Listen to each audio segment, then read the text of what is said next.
14 shkurti nuk paraqet vetëm për vjetorin e një fitore elektorale. 14 shkurti është momenti për mbysjes më të madhe politike, demokratike në Kosovën e pasluftës.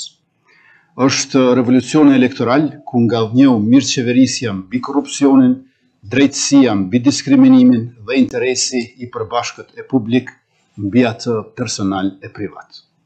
Për këto 3 vite dëshmuam se është e mundur të qeveriset në përputhje me vullnetin e popullit, me duar të pastra, duke ruajtur e mbrojtur vendin, kushtetutshmërinë e ligjshmërinë dhe paqen e sigurinë.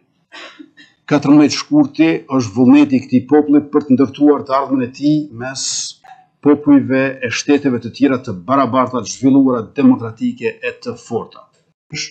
Është republikë më e fortë, më e qëndrueshme, më e sigurt dhe më e mirë për të jetuar.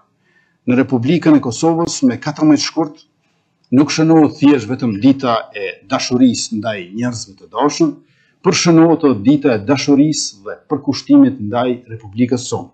14 shkurti për Kosovën është dita e dashurisë ndaj vlerave dhe interesit të përbashkët. Urime 14 shkurti dhe ju faleminderit.